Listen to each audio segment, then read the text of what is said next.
बेराफोरखौ बुफायदो गय दंफांफोरखौ दानजोबदो जोंनि गामिनिया रावबो जेबो मिथियाखै बिसोर सङा मिथिया सोब बेराफोरखौ दानदो। बोरै जाखो माने बे हायाथ' जोंनि गामिनिनो रायजोनिखामोन खारन आसि सननिफ्रायनो बे माबाया रायजोनिमोन खारन गथै डकुमेन्टसा दंजोबोमोन खारन जों खाजोना होबाय थायो। बेनिफ्राय जों महिला समितिनि बिसोरनो जोङो 20 बोसोर आगोलावनो जों बे महिला समितिफोरनो जाहाथे बिसोरो महिला समितिया जाहाथे जि दानानै फालि दानानै फाननानै जाहाथे गामिनि डेभेलप खालामगोन आरो बयखौबो खौसेथि लाखिनानै जोङो जाहाथे गरसे गरनै मोनजागोन होननानैहा बिथांमोना बेयावनो माने इसान दाबाय थायोमोन। बेनिफ्राय दा बेहाय अकस्मात जिथु हारसाफोरा फैनानै बिहु फाथिनो थाखाय बिसोरो बुखुफैबाय खारन सोङाखै जोंखौ रायजोफोराखौबो सोङाखै रावखौबो सोङाखै बिसोर फैनानै अकस्मात माने बेराफोराखौ बोखारजोबदों आरो फुनानै गयखौ फुनानै गारहरदों। दा बे फुना गारहरनायावहा जोंनि गामिनि खैदा महिलाफोराबो फैबाय फैनानैहा जाहाथे जों बुंफैदोंमोन जाहाथे मानो फुखो।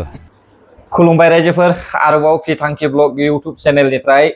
फुंबिलिनि बयनिसिमबो गोजोननाय जासिहरग्रोनाय जाबाय। स' रायजोफोर दिनैबो आङो नोंसोरजों सावरायलायनो थाखाय माखासे भिडिअसफोरखौहाय लानानै फैदों।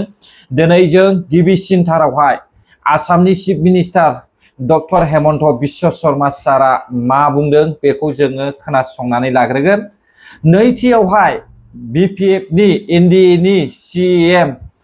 बिटिसिनि हाग्रामा महिलारि बिथाङा मा बुंदों बेखौबो जोङो खोनासंनानै लागोन ससे।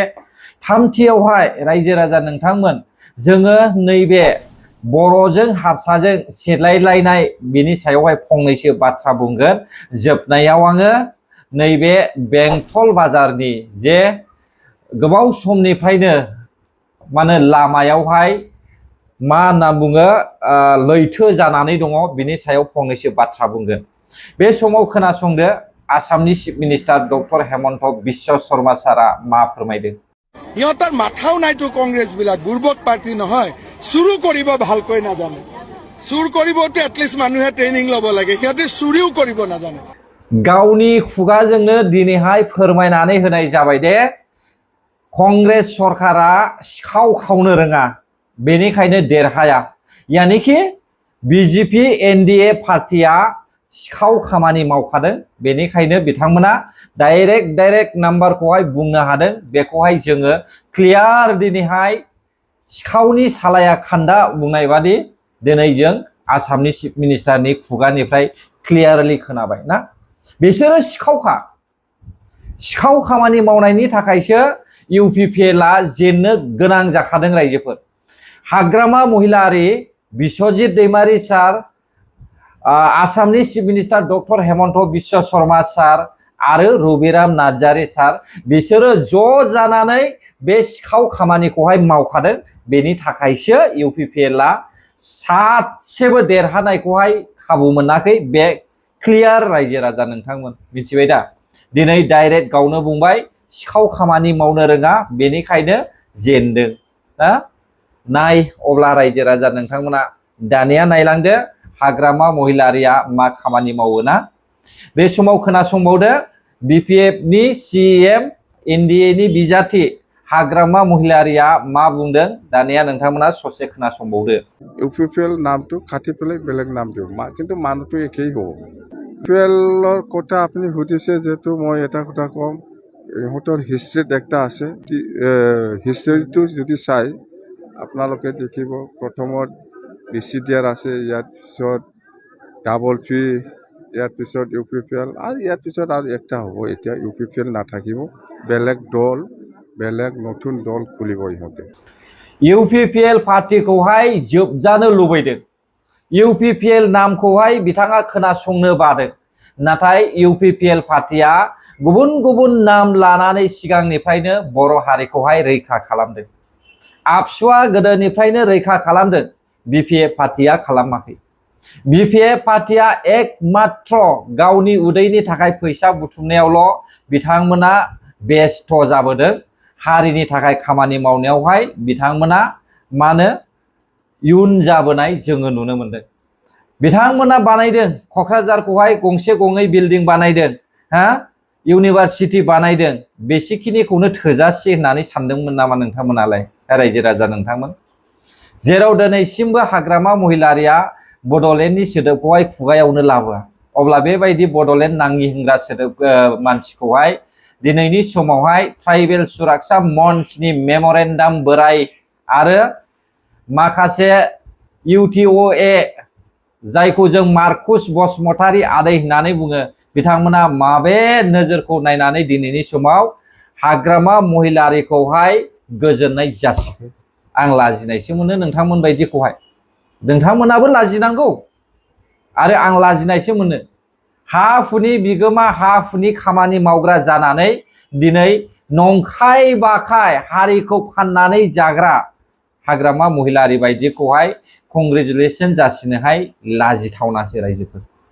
आं हाग्रामाखौ माब्लाबाबो सार बुंथ'वा मानो बुङा जेब्लासिमहालागै फाउन्डार रन्जन दैमारि सारा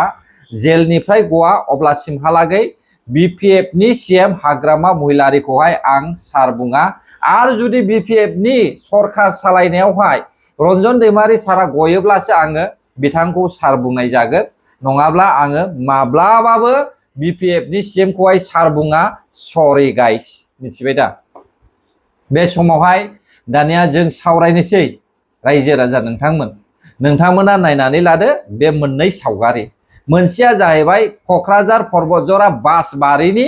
आरो गुबुन मोनसेया जाहैबाय उदालगुरि जिल्लानि दिनै जों बिनि सायावहाय फंनैसो सावरायगोन गिबियाव आङो उदालगुरि जिल्लानिफ्राय लाबोनाय जागोन दिनै बर' हारिनि गेजेरावहाय हारसा हुरसाफ्रा बर'खौ गियै जाजेनबायानो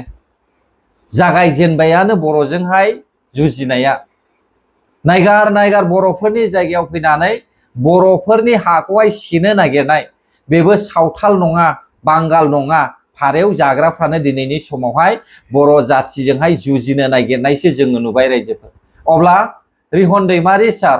नोंथाङा मा बुंनो सानो नैबे उदालगुरि जिल्लायाव दे हा सेनो नागिरदों बेयाव दे गय गायखानायखौहाय बुखुदलायनानैहाय गाहरदों नांलायज्लायदों इनसाल्ट खालामनानै मोसानानैहाय गाज्रि इनसाल्ट खालामनानैहाय बाथ्रा बुंदों बर' जाथिखौहाय नोंथां डिपुटि चिफआ दिनैनि समावहाय NDAनि बिजाथि जानानैहाय नैबे फारेव जाग्राफोरजों आरो नाफाम जाग्राफोरजोंहाय जे नांज्लायज्लायनाय सेज्लायज्लायनाय हा हुनि सिमा सेदलायलायनाय बेनि सायावहाय नोंथां रिहन दैमारि सार आरो सरन बर' नोंथांमोना मा बुंनो सानो नोंथांमोना मा बुंनो सानो जोङो नेनानै थागोन बे हानि सायावहाय मा बुङो बिथांमोना नैथियाव जाहैबाय रायजो राजा नोंथांमोना आरोबाव नैबे भिडिअखौ नायबावदो गाहायनिखौ बेयो जाहैबाय क'क्राझार पर्बतजरा बासबारिनि बे जायगायावहाय थांनाय UPPLनि समावहाय मेम'रेन्डाम बोराय आरो APB पार्टिनि अनजालि दैमारि मेडाम ओमफ्राय मा होनना बुङो भलन्टियार स्पर्ट्सनि सानसुमा खुंगुर आबौ आरो प्रमेला रानि बायद आरो मुनमुन ब्रह्म नोंथांमोना आरो मा होनना बुङो अमर सिंह ब्रह्म नोंथांमोना बे हाखौहाय रैखा खालामदों दिनै मानो सरकारनि दंफां गायनो नागिरदों रायजो राजाफोरनोहाय हाखौहाय रैखा खालामना होखांनायनि उनाव मानो बे जायगायावहाय दंफां गायनो नागिरदों बिनि फिननायखौहाय होदो मा बुंनो सानो बे समाव BTC सरकारा नैबे हानि सायावहाय बेनि फिननायखौहाय जोङो नेनानै थागोन आरो रायजो राजाफ्रा मा कमेन्ट होनो गोसो नोंथांमोना कमेन्टखौ होनो हागोन रायजोफोर जोबनायाव रायजोफोर नोंथांमोना नैबे सावगारिखौ नायनानै ला दानिल' नंला बियो आङो गोबावनिफ्राय नुगासिनो दङ बेयो गोदान नङा दे ना हमलायलायनाय नुबाय आरो गारि गोदोलायनाय नुबाय नाथाय दिनैसिमबो बे बेंटल बाजारनि लैथो जानानै थानाय लामाखौहाय रावबो नायसनाखै एसेबां गोहोगोरा पावारफुल सरकार दङ थेवबो बे लामाखौहाय रावबो नायसनाखै दिनै जों नुनो मोनदों मबाइल गोमालायनाय जोङो नुनो मोनदों हाजार हाजार चिरांनि मानसिया बे बेंटल लामाजोंहाय थांलाय फैलाय लायसबाय थायो आरो बेंटलावहाय गोबां गोरों गोरा नलेज जिबि इन्टेलेक्चुयेल मानसिफोर दङ आरो लोगोसे कलेजबो दङ high school college LP ME गासै मिशनारि स्कुलफोर सिन्था दंजोबो बेंटलावहाय अब्लाबो बे बेंटल बाजारनि नैबे लैथो जानानै थानाय दैखौहाय मानो दासिमबो मा होनना बुङो फेसेमनानैहाय माबा मोनसे राहा लानो हायाखै रायजोफोर आरो मोनसे बाथ्राबाव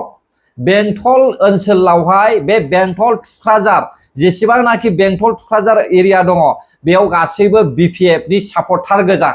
दिनै सरकारा रुलिं गभर्नमेन्टआ बिपिएफ आनो आरो बे जायगायावहाय गोबां मेम्बार्सफोर दङ बिपिएफ पार्टिनि अब्लाबो दिनैसिमबो बे बेंटलनि लामाखौहाय मानो फोसाबना लानो हायाखै आंथ' लाजिनाय मोनदों रायजोफोर नायनानै लाजिनाय मोनदों आङो गमामायैनो आङो जुदि बे बेंटल एरियायाव थानानै आं सासे मेम्बार जायोमोनब्लाना आं सासे पिसिडिसि चेयारमेनफोर जायोमोनब्लाना बे बेंटलनि लामाखौहाय डाम्पार गङै गंथामसो बाला लाबोनानै होफैलानो बियो साफा जायो हा जेंनाया बियो जोबो अब्ला बेसेखिनि खामानिखौहाय सरकाराव थानाय मानसिफ्रा मानो मावनो हायाखै बेखौसो आङो सिन्था खालामो रायजोफोर दा नोंथांमोना बिनि सायाव मा बुङो बे नोंथांमोननिसै रायजो राजा नोंथांमोन जुदि आंनियाव दंनायमोनब्ला आरो आङो जुदि सरकारनि मावथिमोनब्ला बेबायदि लामाखौहाय आं नायनानै थायामोन मिथिबाय दा रायजोफोर मानो होनोब्ला बे दसेनिल' खामानि बियो डाम्पार गंथामसो बाला लाबोनानै गारब्लानो बे दैया रानो दा बेसेखिनिखौ खामानिखौ मावनानै लानो रोङाब्ला अब्ला माथो सरकार सालायगोन जोंलाय हा बर' रायजो राजाफ्रा दानिया नायलांदो रायजोफोर जोबजासे बर' हारिया दावरावआबो जागायजेनबाय बे समावहाय सावथाल बर' आरो बांगाल बर'ल' नङा बे समाव फारायाव जाग्राफ्राबो बर'जों जुजिगोन मिथिबायना नायलां नोंथांमोना अब्ला गोजोन्थों जायफ्रा आंनि भिडिअखौ जोबजासे नायबाय गोरोन्थि जादोंब्ला आंखौ निमाहा होदो बर' हारि जै जाथों जै बर' हारिनि